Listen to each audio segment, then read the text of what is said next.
Alright, magandang araw mga pare. Ako nga pala si Paring RJ at welcome dito sa Paring RJ TV kung saan pag-uusapan natin ang mga issue na nangyayari sa ating bayan. Palakpakan. Uy, ba't wala yung sounds ko? Alright, mainit na issue ngayon mga pare. Itong si Lacson tsaka si Marcoleta magsasapakan na yata. Nako. Sino ang gusto nyong manalo sa kanila mga pare? At syempre, pag-uusapan din natin yung mga binabanggit nito ni Auntie Claire. Naku po, medyo mainit ang mga issue ngayon at mga usapin na nangyayari sa ating bayan. Pero bago tayo mag-umpisa mga pare, please subscribe to my channel at huwag kakalimutan mag-share at mag-likes ng ating mga videos. Pakipollow po ang Paring RJ sa Facebook, Paring RJ Banatero, sa YouTube, Paring RJ, Paring RJ TV sa YouTube at Paring RJ Banatero sa TikTok. Ayan, palakpakan ulit. Alright mga pare. Kung hindi pa kayo nakasubscribe at nakafollow sa aking mga social media account, ano pang hinihintay ninyo, ha? Alam naman natin sa ating mga pare dyan, yung iba dyan nakapag-swimming na, sana all. Pero alam nyo, yung init ng panahon sumasabay sa init na nangyayari sa ating politika. Naku po, nakakagimbal, nakaka-bad trip, nakakagalit, nakakabwisit, nakaka-frustrate yung mga nangyayari at nakaka-frustrate yung mga nakaupo sa ating gobyerno. Kasi imbis na imbestigahan yung mga dapat imbestigahan, lalo pang sinisiraan pa. Ano ba naman maging patas tayo, maging open tayo sa mga gusto nilang ipahayag? Bakit kasi natatakot yung iba? Hindi ko alam kung bakit kaliwat kanan ang pambabasag o paninira dito sa mga 18 soldiers natin. Ako po. Hindi nyo ba napansin? Kaliwat kanan ang banat nila, kaliwat kanan ang paninira nila. Hay nako. Bakit kaya mga pare? Bakit kaya ganito tong gobyerno natin? Ganito tong mga opisyal natin na parang wala na silang pinapakinggan. Talagang wala yan. Walang kwenta yung mga yan. Mapapaisip ka sa mga animal. Bakit ayaw nyo? Bakit parang may tinatago kayo? Baka naabutan kayo ng maleta. O kung hindi maleta mga pare, envelope. At ito pa mga pare bago tayo pumunta dyan sa video na yan, gusto ko lang banggitin to o pag-usapan natin to kasi nga ito yung medyo nakakagigil sa ating bansa ngayon. Itong ating politika, yung pamumulitika ng mga taratado na to. Bakit? Kasi isipin nyo mga pare, nakakaano nga yung binanggit nito naalala nyo yung guest natin sa Vox Populi noong nakaraan, si si Congressman Mike Defensor na sinabi niya, alam nyo na yung sila Alcantara, sila Bryce, itong sila Bernardo, nagbigay lang o nagbalik lang ng kakarampot na nanakaw nila. Tapos pasok na sila dun sa WPP. Yung WPP po na yon, ibig sabihin nun, pag pumasok ka na doon sa Witness Protection Program, mga pare, hindi ka na pwedeng kasuhan. Hindi ka na pwedeng kasuhan, hindi ka na pwedeng managot, okay ka na doon kasi nagbalik ka nung pera na ninakaw mo, yung kakarampot na ninakaw mo. Parang ang lumalabas mga pare, ang tingin ko dito, yung binalik nilang pera o yung sinaoli nilang ninakaw nila na kukonti lang, parang yun yung bayad para ikaw makapasok dun sa Witness Protection Program. Parang entry, parang entry fee para maging ma-avail mo yung Witness Protection Program. Ay nako. Hindi nyo ba napansin mga pare? Putya, nagturo lang. Kaya nga buwisit yung mga nangyayari. Isipin nyo mga pare, yung isang tao, hindi ko naman dahil pinagtatanggol natin si Senator Bong, hindi yun ang point natin dito. Yung isang tao na nalaglag na, nananahimik, at ang nga natin dyan, nag-aalaga lang ng manok, naghihimas lang ng manok, biglang anak ng putya, pinakulong nyo na. Tapos parang ang bilis-bilis nyong ang bilis-bilis niyong kasuhan itong mama na 'to. Samantalang itong mga tarantadong, sila Bernardo, sila Alcantara, tsaka yan sila Bryce, yang mga BGC boys na yan, na nagsusunog ng pera, naglalaban ng pera diyan sa may casino, putya hindi puwedeng kasuhan. Ewan ko si Bryce yata, naka-ano na diyan, nakakulong na rin yata yan. Pero isipin niyo naman mga pare, putang ina si Bernardo, yung Yusek. Ay ba't palakpak? Yusek yan, yan yung parang leader, yan yung nagkukumpas kung paano mapatakbo yung ano na yan, DPWH ang mga yan Oh, tas bandang huli, yung senador na natalo na, bakit kasi ninaano nila yan, bakit tinira nila yan si Senator Bong Revilla? Unang-una, para yan dun sa kalaban nila dyan sa politika sa Cavite. So, tanggal na yung tinik na kalaban nila. Pangalawa, yung pamilya Revilla from Kong Lani, Kong Brian, Kong Jolo, ay hindi yan walang pumirma ng impeachment kahit isa sa kanila. Ibig sabihin, baka pwede tong pambawi o yung gante ng mga demonyong nakaupo na yan dyan sa mga Revilla kasi hindi kayo pumirma ng impeachment ni BP Sara. Maaari. O kasi isipin nyo to mga pare, ang natutunog-tunugan dyan sa kaya ka pupirma ng impeachment, project o kaya allocation project o kaya meron kang envelope. 'Di ba? Yan yung natutunog-tunugan dyan. Yan yung issue dyan na pag ikaw pumirma ng impeachment, mababayaran ka o mabibigyan ka. Hindi nabigyan o nabayaran itong mga Revilla. So, hindi sila pumirma sa impeachment, so wala silang nakuha. Doon pa lang, medyo makikita mo na yung ugali ng isang tao pag ano talaga pag magnanakaw O plus, isa pa mga pare, ito pa. Yung, anong tawag dito? Itong, si Senator Bong Revilla, pinapapirma din niya noon ni Pinoy sa impeachment din ni Corona kung hindi po ako nagkakamali. Hindi rin niyang pumirma. So, nung hindi siya pumirma, ito na, inatake na. At pinakulong. Ayun yung una niyang pagkakakulong na tinuturo nitong mga to na nakulong na nga dati, ito na naman ngayon. Ayan. Pero kung iisipin nyo mga pare, kaya nakakabwisit, putyang ina, yung isang tao na hindi naman kasali, ang layo-layo ng koneksyon patungkol dyan sa mga DPWH na yan, sa pagnanakaw na yan, sinama nila. Tapos, ito pa nga, ang nangyayari, dahil sinama nila, yung kwento o yung parang ito yung nagiging smoke screen dun sa mga taong dapat maturo o taong dapat questionin o makulong. Sino yung mga yan? Si Romualdez, si Marcos. Tsaka yan si Saldi kong hayop na yan. Isa pa yan. Di ba? Ngayon mga pare, ang ginagawa nila dahil nga si Zaldico meron siyang mga security para maghatid ng mga pera at merong mga picture mga pare, merong mga picture at mga ebidensya na magsasabi na totoo yung sinasabi nitong mga security ni Zaldico. Pero etong Senado at yung mga ilan nating politiko anong tawag diyan?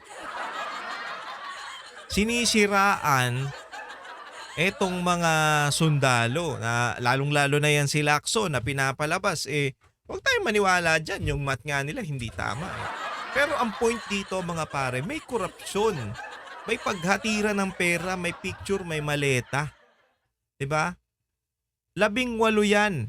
18 yan. Uti sana kung isa yung nadali nila si Gutesa. 'Di ba? Tapos bandang huli si Gutesa bumaliktad dahil nga siyempre inaano na yung pamilya. Ikaw ba naman takutin yung pamilya mo pagbanta ang buhay mo malamang medyo uurong ka diyan.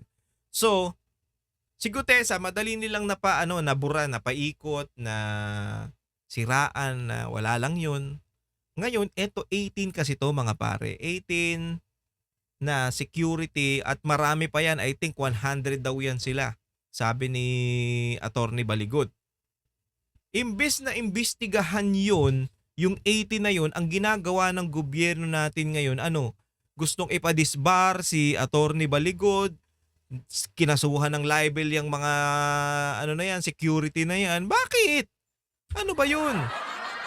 Paano nyo mapapatunayang nagla-libel tong mga to kung hindi nyo pa nga iniimbestigahan? O, di ba? Yan ang ano, yan ang mahirap ngayon. Talagang pag ikaw, napagtripan ka ng gobyerno, kagaya nitong ni Senator Bong Revilla, talagang ipapakulong at didikdikin ka ng didikdikin. Hayop na yan, di ba? Ganyang kademonyo ang gobyerno na to na wala na putang ina. Ano, saan na tayo pupunta ngayon? Tapos, meron pa nangyayaring gera. Ang statement ng Malacanang, parang chill lang. Hindi nila iniisip ang mga Pilipino. 'Di ba? Ganto yung suggestion nga natin na padaling magpadala ng eroplano at ganoon din po si VP Sara ayaw nilang i-absorb. Kasi simple lang mga pare. Kung hindi makalipad dun sa lugar na yun, magpadala kayo ng mga bus, ng mga from land na magpupunta dun sa isang kung saan, airport, kung saan pwedeng lumipad na yung eroplano ng safe. Pwede yun. Tangina, ayaw nyo lang. Bakit ayaw nyo? Yung mga ibang bansa nga, yung Malaysia, I think, tama ba? Malaysia, Singapore, Korea, meron pang isa yung sa Italy, 'di ba? Sa Spain, maraming mga bansa na ang nakapagpauwi ng mga kababayan nila from Iran. Diyan sa gera na yan. Putang ina tayo, ano nangyayari? Hayop, nagdidebate pa tayo kung paano. Alam niyo urgent yan kaya nga humanga tayo kay Pangulong Duterte noon kasi tangina, wala nang basta pauwiin natin yan, wag nyo nang ipatagalin pa, pauwi, emergency, pauwiin. Hindi na yung ang dami pang cheche bureche, putang ina, tapos yung presidente natin nasa nandun, pukin ng inang yan, ang ginagawa, nasa New York, ayop na yan. Tapos ang sabi ng gobyerno sa gera na yan at nagpapanik na nga ang mga tao dahil tataas ang bilihin, lalong-lalo ng gasolina. Ito ang sabi ni Auntie Claire. Malacanang walang nakikitang dahilan para mag-panic buying. Ang ina mo. Hindi po kailangan magkaroon ng panic buying dahil kumpleto naman po at enough pa po ang supply, lalong-lalo na ang ating fuel at ang ating mga basic commodities. Ang sinabi ni Presidential Office Undersecretary at Palace Officer Claire Castro, anak ng hayop ka. Hindi mo maiiwasan o hindi maiiwasan ng mga Pilipino na mga tao na mag-panic buying dahil nga may gera, anak ng putya ka. Lalong-lalo na sa mga fuel kasi mahal na ng gasolina ngayon. Magkano ang tinaas ngayon? Isipin nyo mga pare, 10 piso ang tinaas. From huling pagas ko yata noon, nakita ko pa 50 pesos 49. Mababa nun. 50 pesos 49. Pero ngayon, putang ina, magkano na? 70 plus? At ang hindi ko alam kung saan ko na aabot pa daw yan ng 100 per liter, putang inang yan. Sinong hindi magpapanik dyan? Ako nga, bumili na ako ng ng 2 container eh. Oo. Na syempre, hindi yan usapin lang ng kakulangan ng supply dito sa bansa natin. Buong mundo po yan. Tapos sasabihin nyo wag mag-panic buying. Paano kasi? Hindi kayo magpapanik dahil safe na safe kayo, mga tarantado kayo. Paano yung iba nating mga kababayan na umaasa lang na isang kaig, isang tuka? Pag may pera, pag may panggas, maggagas. 'Di ba? Pag wala 50 lang. Naranasan ko 'yan. Putya, pag wala akong trabaho, wala akong panggas ng motor. 'Di ba? Paano yung mga ganun lang? Paano pag hindi ka kumita ngayong gabi, tapos yung Yung panggas mo ng motor imbis na 50 lang ang isang litro, putya naging 80 na, 30 na kaagad talo mo. 30 na kaagad. Eh, putyang ina, mahal ng bilihin ngayon. Ang mahal ng bigas ngayon, alam nyo ba, ang bigas ngayon mga pare, yung bili namin, Hasmin, 1.4. Anak ng putya. Samantala may bili ako ng bigas, namamahala na ako sa 1,000, isang 25 kilos. O ayan, putang ina, wag daw tayo mag-panic buying mga pare. Hayaan na daw natin yan dahil kompleto daw ang supply. Putang ina, naniniwala pa ba kayo sa gobyernong ito, anak ng putya? Yung mga pinagsasabi nga nila, hindi totoo eh. At ito pa mga pare, pukin ng ina, may narinig ko yung tawa ako ng tawa na puta na nakakabwisit. Yung 20 pesos na bigas, 'di ba? Inaano nila yan ni Marcos. Puta may team song. 20 bigas, meron na. Putang ina ninyo. Pati 20 pesos na bigas, nilagyan nyo ng team song, hayop. Anak ng pukin ng ina. Di ba gago? Gago, di ba? Puta yun, pati yun may jingle. Nakakabuisit na tang ina naririnig mo. Catchy naman yung kanta, okay naman, maganda naman yung pagkakaatake. Pero putang ina, bakit lalagyan mo ng Ba't maglalagay ka ng team song sa sa pinangako mong 20 bigas? Gago ang puta. O ba lagyan nyo rin ng team song yung pinagmamalaki yung overpass dyan sa sa Kamuning ba yan? Kung di ako nagkakamali. Ortigas. Diba yung mataas dati? Alam ko kay Pinoy pa yun eh. Alam ko kay Pinoy pa yung na yun, yung Tory na yun, yung para mataas na.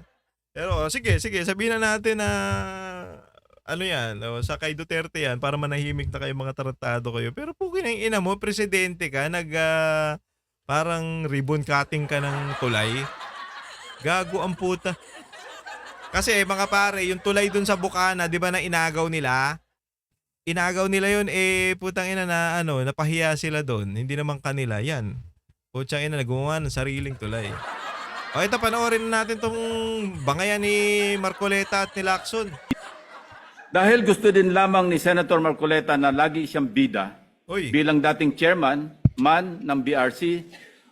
Mga pare bago ka tignan nyo yung statement dito ni Lacson. Statement ni Lacson, tapos yung statement naman ni Marcoleta mamaya. Tignan nyo ang layo.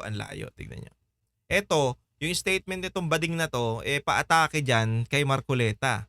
Tapos si Marcoleta naman, ang gusto niya mangyari, maimbestigahan. Yung dapat maimbestigahan. O, tuloy. O sa usaping West Philippine Sea o anumang issue involving China o dili kaya ay sa usaping restitution na mag-asawang Diskaya, siya na nga ang tunay na bida sa aking magiging pahayag sa mga sandaling ito ngayong hapon.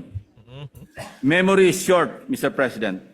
With that said, and with your indulgence, let me refresh our memory on the historical background of the animosities, or shall I say, why the gentleman from Tarlac and Pampanga, Senator Rodante Marcoleta, has become so obsessed with tagging and bad-mouthing this representation. Alam mo kung bakit? Kasi kupal ka eh. Tignan nyo yung post. Alam nyo puntahan nyo tong page nito, yung Lacson. Hindi ko alam kung may senator doon. Basta yung kay Lacson, Pampilo Lacson na page niyan. Putang ina, tignan nyo. Puro tawa yung tapos yung ansasama ng comment. Ibig sabihin, pati yung taong bayan, bad trip sa'yo. Hindi lang si Senator Marcoleta ang nagagalit sa'yo. Hindi lang yun. Galit sa'yo yung taong bayan kasi tanga ka eh. Banu ka eh. Pukin ng inang yan. Imbis na gawin mo yung trabaho mo, anong ginagawa mo? Nag-aabogado ka dun sa mga ayaw mong masangkot dyan sa flood control na yan. O di kaya kahit sa mga anomalyang pagnanakaw sa gobyerno. Ayaw mo. As he has become obsessed with defending China in many fora, isa pa yan. like in the confirmation. Hindi naman dinedepensahan ng China. Tangina tong bading na to eh. Hindi dinidepensahan ng China. Alam mo ang ginagawa natin, ang ginagawa ni Senator Marcoleta, hindi nyo kasi mag-gets, ang bobobo ninyo eh. Ganito lang, bakit tayo nagsasabi ng meron tayong teritoryo dyan kung wala naman tayo na ipapakita? 'Di ba? Kasi yung China, meron pinapakita silang mapa. At yung ibang bansa, yung mapa na pinakita ng China, parehas din sa ibang bansa. Tayo lang ang nagsasabi na atin yan pero wala tayong maipakitang mapa na atin yan. Yun yung sinasabi ang putang inang to mga to. Dahil sa katangahan ninyo, natatabunan na yung pagkakaintindi ninyo dun sa sinasabi ni Marcoleta. Hayop. 'Di ba? Ganun lang kasimple. Puta, angkin tayo ng angkin. Wala naman tayong maipakitang papel na atin yan. Mga gago. Hearing of 35 senior officers of the Armed Forces of the Philippines, Sa'yo, tanga. but especially when he interpolated our distinguished colleague from the majority bloc, Senator Francis Kiko Pangilinan, when he sponsored pa yan, tanga and na yan. defended Senate Resolution number 37 last February 2. So obsessed that he had to resort to rigorous stalking of all my interviews and social media updates, nitpicking from every statement I uttered, and tricking this august chamber to cry foul, armed with nothing but his draining litany. Wala naman sinabing tama sa mga press con mo. Puro lang paglilihis ng mga dapat nating atupagin. Putang ina, kaya ka nga Blue Ribbon eh. Kaya nga Blue Ribbon chairman eh. Ano ginagawa mo? In Senator Marcoleta, Mas maganda maging ordinaryong ka na lang dyan, senador. Huwag ka nang humawak ng chairmanship dyan sa Senado. apparently knows every word I say in my media interviews and every move I make in this chamber. Napilitan akong balikan ang napakaraming pagkakataon na ako ay naging paksa ng kanyang mga personal na atake. Perhaps, Mr. President, it started when this representation inquired about Senator Marcoleta's hilaw interpretation of Senate rules relative to his motion to dismiss in the impeachment case against Vice President Sara Duterte last year. Ano? Thus, on August 6, 2025, I manifested my inquiry regarding Senator Marcoleta's arguments calling for the dismissal of the impeachment case against Vice President Sara Duterte using Section 135 of the Senate rules. I highlighted that nowhere in our rules can we find a provision on a motion to dismiss, nor is there a suppletory application of the rules of court and other references like the Riddick's Manual, etc., to accommodate such a motion.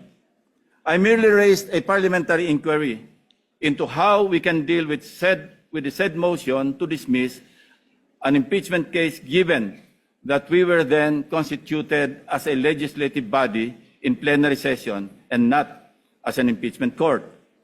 It was supposed to be a simple parliamentary inquiry from what I considered then, and I quote, medyo hilaw na interpretation ng ating Honorable Marcoleta, unquote. Boring mo. Ewan ko, Mr. President, simula nang nasopla ko si Senator Sopla Marcoleta daw. sa floor, ay tila nagtanim na siya ng poot sa kanyang dibdib. On August 20, 2020, Ikaw yung nasoplak mo. Ikaw yung nasoplak eh. Suplak yun, hindi soplak. Ang inang yan, jeje mo ng puta. Ito. Ito yung kay Marcoleta naman. Tignan nyo yung kaibahan Tignan nyo yung kaibahan ng statement o yung speech ni Lacson tsaka neto ni Senator Marcoleta. Sila po ay nagpahayag ng kanilang mga nalalaman tungkol dito sa malupit na pandarambong sa Kaban ng Bayan. Oh. Nabanggit nilang muli ang 30 Tamarind Street Ito sa yung South Forbes Park. Gayon ito yung 18 na security ni Zaldico. din ang 14 at 41 Nara Street. Nabanggit din ang opisina ni Zaldico sa House of Representatives at bahay daw sa Aguado sa harap ng Malacanang. Kinumpirma rin nila na totoo ang mga inihayag ni Orly Gutesa sa nakalipas na pagdinig ng komite. Bukod pa rito, isa sa mga nagsalitang ex-Marines ay tumestigong isinama siya ni Zaldico nang magatid daw ng 5 malalaking maleta sa bahay ng Pangulo sa Ilocos Norte. Eto mga pare, kita nyo, yung una pa lang, yung kay Lacson, ang atake niya, kay Marcoleta, kay Senator Marcoleta. Ngayon, ito si Senator Marcoleta, ang gusto niyang mangyari, pag-usapan natin tong mga to. Pag-usapan natin tong mga 18 na sundalo na to, na security ni Zaldico, na nagsasabi na nagko-compliment o nagtutugma yung binanggit ni Zaldico, ni Orly Gutesa at nitong 80 na to. Ibig sabihin, yung tatlo nagtutugma base sa kanilang mga statement. So hindi po pwedeng baliwalain kasi may collaboration dun sa mga sinabi ni Gutesa, ni Zaldico at itong 18. Meron So kailangan nating imbestigahan, hindi po pwedeng baliwalain. Ayan yung sinasabi lagi ni Lacson na wala yan, huwag niyong pansinin niyang mga yan. Isa pa yan si Tulpo, si Erwin, isa pa yan, sabi wag daw pansinin niyang mga yan. Di ba? Wag pansinin. Tapos sabi ni kung hindi kayo marunong mag-compute, ganyan-ganyan pa yan yung bading na Lacson na to. Di ba?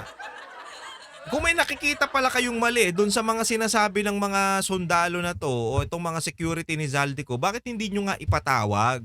Diyan nyo gisahin sa Senado. Diyan nyo gisahin sa Blue Ribbon Committee.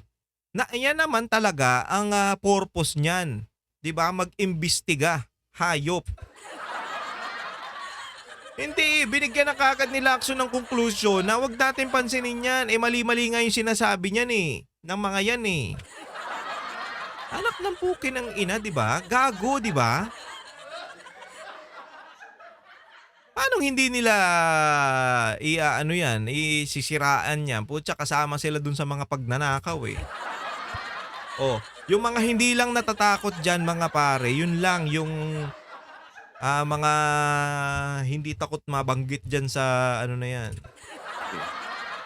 Ayon sa kanyang pahayag, si Congressman Sandro Marcos pa umano ang tumanggap ng pera at ilang oras lamang ang lumipas ay dumating rin daw ang Pangulo at ang unang ginang. Pero ano po ang ginawa ng chairman ng BRC? Sa halip na iharap sa taong bayan at diretsahang tanungin sa kanilang mga pahayag, kahagad na pinag-alinlanganan ang kanilang kredibilidad. Bago pa man masuri ang kanilang salaysay sa harap ng Senado, tila nabuo na ang isang konklusyon sa mismong chairman na dapat sana ay siyang magsiyasat nito. Ayan yung sinasabi natin. Kaya ka binabanatan ni Marcoleta Lacson kasi ikaw ang chairman dyan, di ba? Ikaw ang chairman ng Blue Ribbon Committee. So ang trabaho mo, imbestigahan itong mga to. Imbestigahan kung totoo ba yung sinasabi nila, kung tama ba yung sinasabi nila, ipatawag nyo. 'Di ba? Yun yung gustong mangyari, kaya ka binabanatan nito. Kasi marami ka nang sablay Kinang ina mo, bakla ka nakakabwisit ka Malamang sablay-sablay ka kasi, kaya ka sinisita nito. Hindi ka sinisita niyan dahil obsessed lang sa'yo, hindi ganun. Inang yan, chicks? Diba? Hindi naman. Ganun lang kasimple Pinagkibit-balikat na lamang ang kanilang mga salaysay nang hindi man lang binigyan ng oportunidad na sumagot Yun sa mga konklusyon at teorya. Kung ang kanilang mga pahayag ay hindi ka panipaniwala, lalong nararapat na sila'y paharapin sa isang formal at pagdinig upang doon mismo masubok ang kanilang inihayag. Kasi doon mo doon nila sinasabi nyo ng hindi totoo, di ba? Excuse me. Pinagkakalat sinasabi nila kaliwat kanan, hindi totoo 'yan. Wala yang mga naninira lang 'yan. Mga Marines na 'yan hindi naman 'yan Marines. Retired na 'yang mga 'yan. So gumagawa lang 'yan. Unang-una, isipin niyo to mga pare. Anong makukuha ng mga marino na to o mga security guard ni Zaldico pag nagsabi sila ng mga ganto? Anong makukuha nila? Wala. Hindi naman tatakbo yung mga yan ng senador Ano makukuha nila? Putang ina, nakakatakot pa nga yung mangyayari sa mga yan eh. Alam nyo ba, magiging guest dapat namin yan nung last Saturday sa Vox Populi. Ang nangyari ba, sumusunod daw dyan sa mga yan. Kaya hindi natuloy. Diba? O, ilang beses nang hindi natutuloy yung guesting ng 18 soldier na yan. Dahil nga meron daw ng mamanman sa kanila. O, nakakatakot pa yun dahil doon sa sinabi nilang yan. Ano makukuha nila? Sino may gustong manganib ang buhay? Wala, 'di ba? Oh, 'yun ang nakuha nila, yung manganib ang buhay nila. Pero hindi yan magsasalita dahil may balak lang yan tumakbo sa politika, 'di ba? Makakakuha ng pera, walang ganyan yan, putang inang yan. Parang mga gago kasi okay, yun nga eh. Yun nga yung gusto natin eh, 'di ba? Hindi sila nagsasabi ng totoo at sinasabi nyo na mga sinungaling lang to mga to. Bakit hindi nyo patawag sa Senado? O pag pinatawag nyo, dyan nyo gisahin. O bakit kayo natatakot? Kasi sabi nila, ready kaming humarap kahit saan. Hindi kami matatakot. Ready kaming sabihin yung katotohanan. O kayo ang natatakot ngayon. O, di ba? Ang chairman po ba ng BRC ang dapat magpasya kung sino ang dapat ipatawag sa pagdinig kung 20 ang bilang ng miyembro ng Blue Ribbon Committee? Nakonsulta po bang isa-isa ang mga miyembro ng BRC? Kinausap po ba, halimbawa, si Senador Bam, si Senador Kiko, si Senadora Risa, O, yun. Senador Gatchalian? Nagkaroon po ba ng caucus? Nagkaroon po ba ng hearing man lang?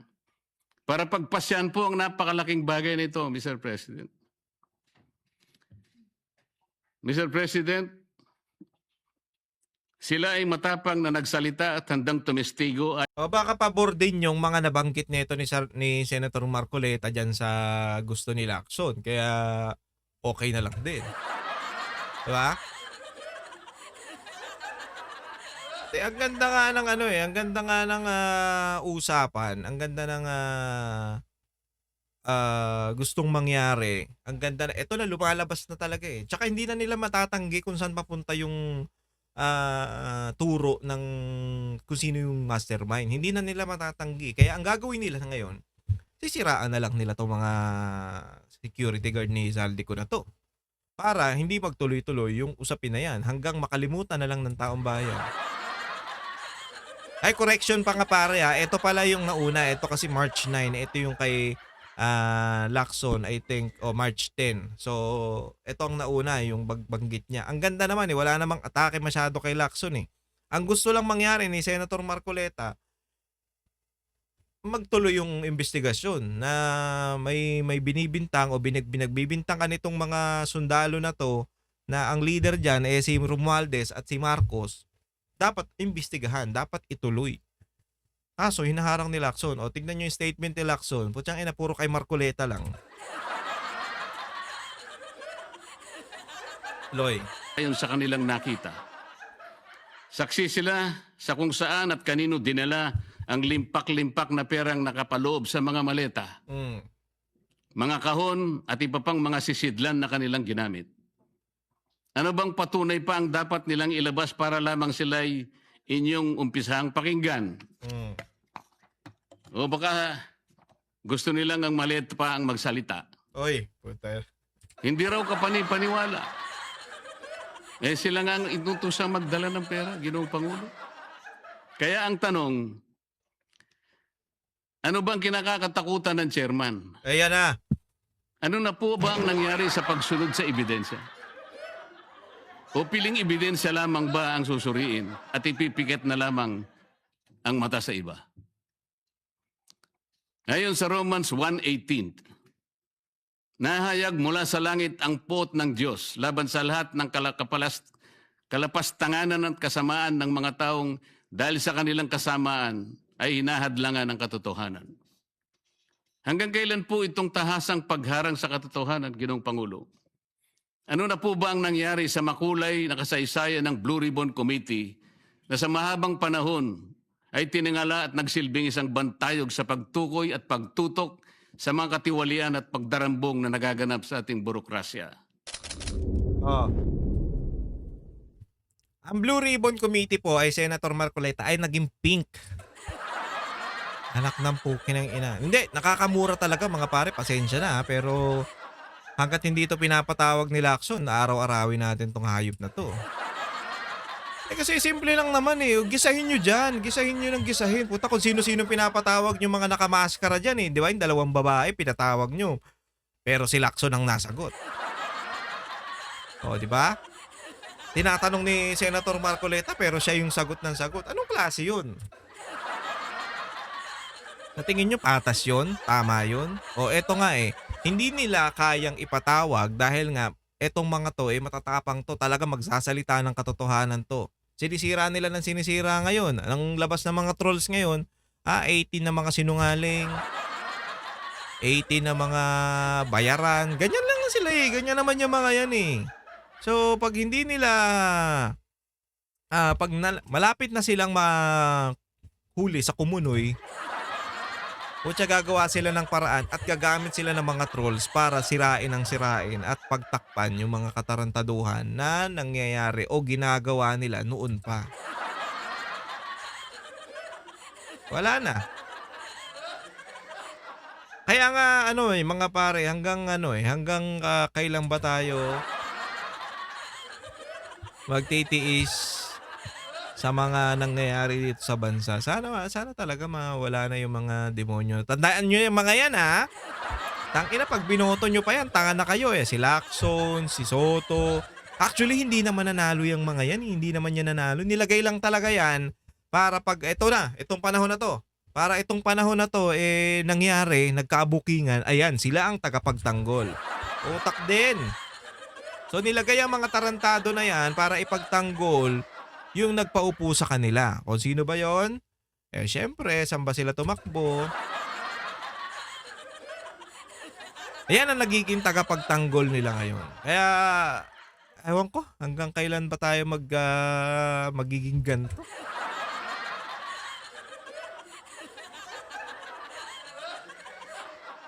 Hanggang kailan kaya?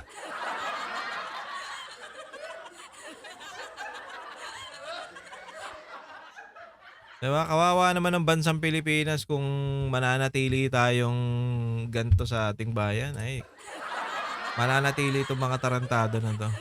Anyway mga pare, hanggang dito na lamang po ang ating video. Dito na po nagtatapos ang ating programa. Maraming salamat po sa pagsama sa akin. Kung nagustuhan nyo po yung ating video, please subscribe to my channel at huwag kakalimutan mag-share at mag-likes ng ating mga videos. Ganun din po, pakifollow po ang aking Paring RJ sa Facebook, Paring RJ TV dito sa YouTube, Paring RJ Banateros sa TikTok. Ganun din po, Vox Populi, ang boses ng bayan, SMNIDZAR 1026, Banateros 2.0 at syempre huwag kakalimutan ang Banateros Brothers. Okay, palakpakan. Maraming salamat ulit mga pare. Kita-kits po ulit tayo next time. Ako po si Paring RJ. Ingat po kayong lahat and God bless you all.